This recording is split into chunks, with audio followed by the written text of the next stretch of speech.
2. Let's get at this. Guys, welcome back to the channel. I want to tell you guys something right here that's very serious with this part right here. If you haven't seen part 1, make sure you check it out. In order to achieve a buttery smooth clutch bell, such as so, you're going to need to do this trick over here. Let's go over to the workbench. This is real quick, and then I'm going to get you guys right on to what this video is really about. My take on the 45 and how to get more power of it and all that good stuff. Okay, here is a spare motor that I have, an engine, sorry.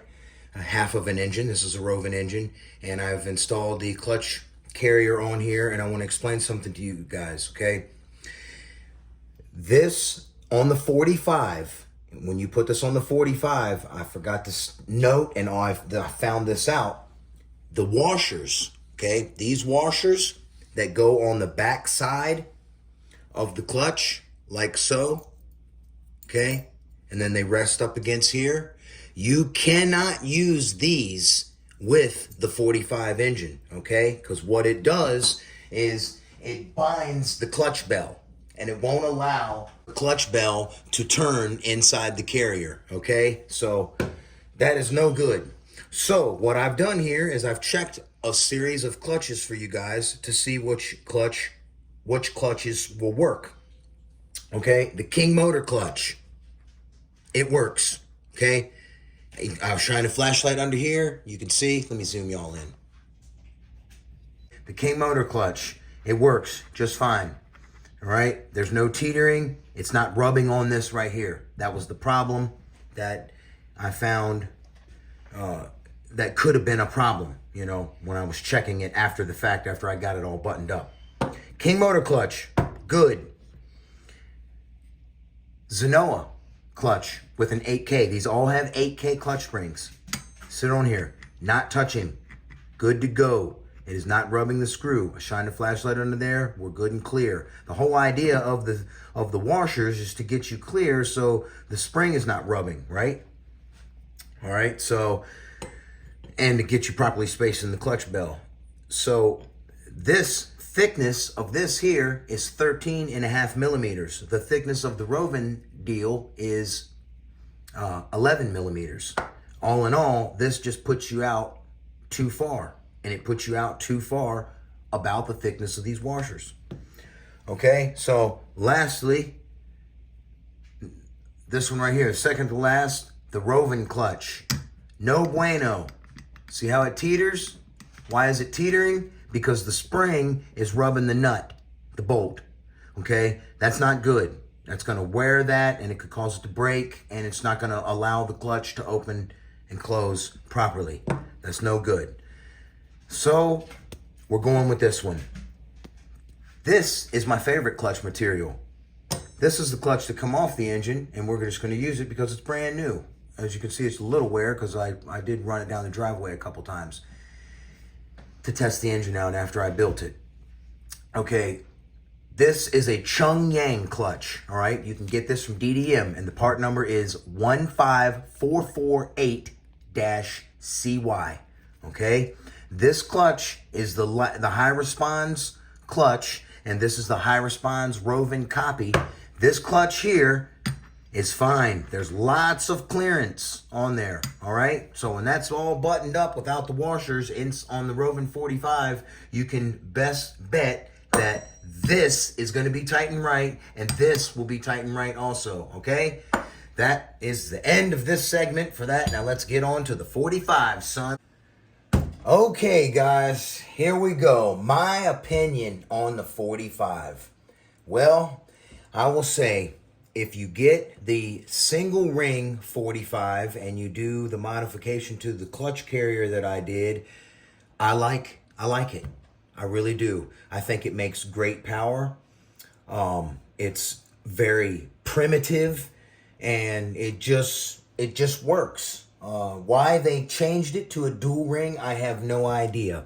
Here is the dual ring piston that comes in the new 45s, all right? This come out of my 45, my new 45 that I got. I did not like it, so I took this out. Now, you can simply remove the bottom ring and have the top ring, just leave the top ring in. But, you know, I just prefer just getting a whole new piston like this and getting a single ring. Now, this is not a 45 piston. This is a 36 cylinder piston.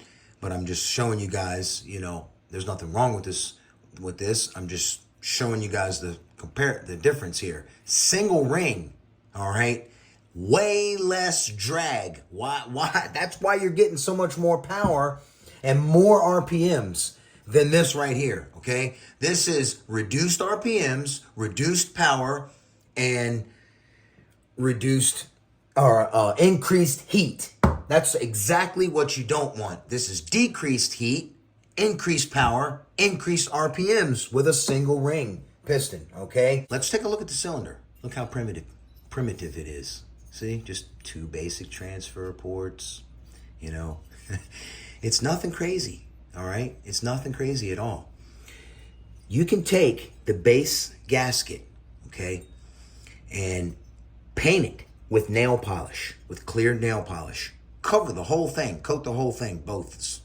And that will help the gasket not get wet and rock like this. If you're using 50-to-1, you don't have that problem. But if you're a 25-to-1 runner, this gasket can get saturated, and that's one problem with the 45. The cylinder can become loose, all right? I've never had that problem because I run 50-to-1. My gaskets don't get fully saturated, but I did go through and do the corners and all the edges of my gasket with the nail polish just because, you know. It has a decent exhaust port, okay? It's not bad. The port timing is around 150, I believe. You know, you can safely take it to 180 but you got to have a degree wheel, and you need to know what you're doing with the engine math. I am not an engine builder, guys, but this tech tip that I'm getting ready to share with you has come from my engine builder, all right? It's something that he shared with me, and I don't mind sharing with you guys, okay? And we're going to get right at that right here. It's called indexing the spark plug for the 45. See how this has an angled head? Now, straight up and down is definitely better, but being that this is angled, you're not going to fix this with 1mm washers, okay? Because that doesn't matter. What matters is where the strap is inside the cylinder, okay?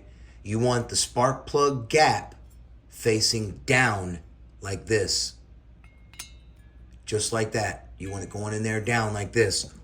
If it's facing up, you'll get a result just like that right there. See? I did not know about this. This is something that I've learned, and I'm sharing it with you guys, okay? For free knowledge over here on Eastside RC. You want to make some good power? Listen to my facts, man. I'm sharing them with you guys because these are the things that I do. Now, say you have a spark plug, you put it in here. If your cylinder's off, this is easy. You can see, right? You can see. You can look down in there and see what's going on. I'll show you what to do if you can't see. Look down in here. See that? It's incorrect. I tighten that anymore, it's going to be straight up and down. A completely opposite from where it needs to be. Now, are you going to fix that with 1mm washers? No, you're not. Why aren't you?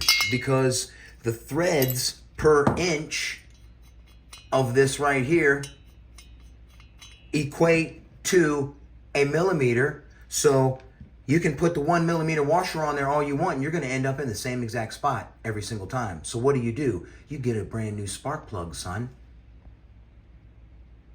Okay?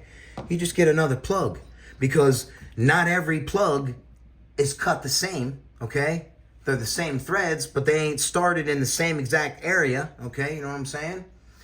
On the plug. So you try another plug. So let's try another plug. I've already tried this plug. The first one I pulled out of my box was spot on. Check it. Right at the piston, okay? That's exactly what you want, guys. Now, some of you guys might be thinking, well, dude, Eastside, my engine's not apart, man. How am I going to find out where my plug is facing inside the cylinder? How am I going to properly index my plug? Well, like this. Put your red marker line on there, a little Sharpie marker, okay? That indicates where the gap is, see? That's your pointer right there. Then you can throw it up in your cylinder. Oh, the gap is pointing at the roof of the cylinder. That's not good. It should be down here like this. That's what you want to see it. Pointing at the piston. All right, guys? So, hope you enjoyed that tech tip. Remember, you're not going to achieve that correct spacing with washers unless you have a set of shims. One more thing, guys, before y'all go. I'm going to be offering my beadlock screws for sale. Just the beadlock screws, if anybody's interested. These are going to be $17 shipped anywhere in the USA. These are really nice, high-quality screws. They're not soft, and they are long enough to go through any beadlock, and they also work with billet wheels as well. All right? All right, then, YouTube, y'all have a blessed one. Be sure to stay tuned and come on back because we're going to be fixing that big fat daddy right there with this big nasty hex setup. Oh, yeah. Y'all stay tuned. We're going to see what that diff looks like inside. She's munished. Y'all have a blessed one. Catch you on the next one. Eastside RC is out.